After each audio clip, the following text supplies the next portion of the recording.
Hi everybody, well today we're doing the baked ziti. We made it a while back, but I had some comments about it, that we were layering it. Baked ziti is not supposed to be layered, and that was my blunder and I admit to it. So for my meat sauce, I'm going to be adding in a lot of garlic powder, tons and tons of garlic powder. I'm adding in some oregano. Sometimes you make a blunder, you don't realize it yourself until you get comments made and say, oh boy, we're going to have to redo it again. I don't mind redoing recipes, I like to redo it because I always change things around a little bit. So today I'm definitely making baked ziti. I'm going to pour some sauce over the meat sauce, over the meat, excuse me, a little bit. But some of it's going to go on the top and some of it's going to be mixed through. We're going to mix this together, then I'm going to go to the cheese mixture. Okay. A little bit more, might need a little bit more sauce. Here we go. Yeah. Sometimes you don't realize it yourself and you make a blunder and you just don't realize it sometimes. Alright. We're going to put this on I'm going to put it on low heat. Now the next thing I want to do is my cheese mixture. I'm adding in a half a cup of ricotta cheese. I know the bowl's kind of steep, but I don't know what I did with my small bowl. We'll have to locate it later on. Okay, I'm adding in some seasoning now. I'm going to put in some garlic powder. A little bit of garlic powder.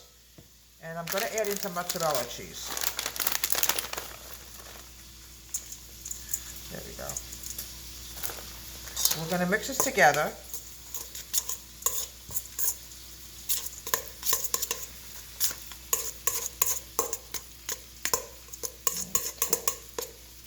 And we're going to pause for a few minutes. We'll be back in about 5-10 minutes. We want to make sure everything is done. I'm going to bake it.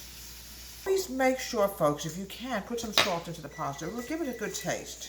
Okay, now we're going to put the pasta in. The last time I did this, I layered it, and that wasn't the right thing for me to do. The first thing we're going to do is put in the cheese. Right, camera lady?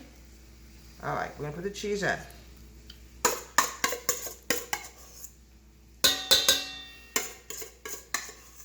Okay, we're going to mix this together, and I'm going to go to the next step, which is going to be the meat. I'm going to mix this all together. I guarantee the meat is going to really overpower the cheese. The cheese will give it some flavor, but the meat is really going to overpower it. Now, here's my meat mixture. My mom always had a habit of adding a little bit of sugar. Every time she made something Italian, actually my grandma Bessie used to do that too, always added a little bit of sugar. Now, we're going to put the meat mixture and mix this all together. Watch what happens. Mix this and get everything mixed in here. I'm adding more mozzarella cheese into this also. Alright, gonna mix it together. I'm gonna empty this whole bag. That would make a lot of sense. We're adding more mozzarella cheese in here. That's what Italian people like to eat, is a lot of spicy Italian food. I'm gonna mix everything together. Yep. My daughter told me, get to the bottom, mix everything together. There we go, there's the cheese. Okay. Now, the next thing we're going to do, folks, is, we still see some cheese in there. The next thing I want to do, folks, is going to add some seasoning in here. Italian food has got to be highly seasoned. Garlic powder and a little bit of Italian seasoning. And oregano. Now, next thing we're going to do is, on the bottom of this pan, I want to put a little bit of sauce so it doesn't stick. Here we go. A little bit of sauce. It's like when you grease a pan, you always want to make sure there's something on the bottom so you don't accidentally have stickage. Now, the next thing I'm going to do is I'm going to put the baked ziti in here. Here we go. A lot of cheese on the bottom, folks. I can see that from here. Here we go.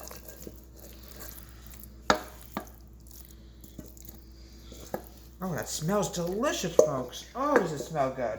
Okay, we're going to put on the top some sauce. Now, the next step is mozzarella cheese. Look how good that looks, folks. Oh. Okay, a little bit more. And that should be more than enough. Okay. Now, I'm going to grab this. I'm going to wrap it up with a little foil. And we're going to bake it for about a half an hour. Baked ziti done the right way, folks. Look how beautiful that came out. Let me grab another spoon here because it's going to be hard to get it out. This is what it's supposed to look like, baked ziti, folks. What I made a few weeks ago was a dumb blunder and I admit to my mistake. Here we go. Look how beautiful that came out, folks. Oh, that looks so delicious. My grandmother, Bessie, would be smiling down at me right now from heaven because she was a fantastic Italian cook. And oh, I'm going to make sure everything comes out. A little bit of cheese, maybe. Okay, one more thing I do want to put on here. This is going to go to my husband or to me. I'm going to put a little palm cheese on here. Load it up with cheese. Oh. Go. A little bit of red pepper. Look at that. Look how beautiful that is. A little bit of salt. And here we have a delicious, wonderful baked ziti from Deborah Tom Country Kitchen. Have a great day. Please subscribe to my wonderful YouTube channel.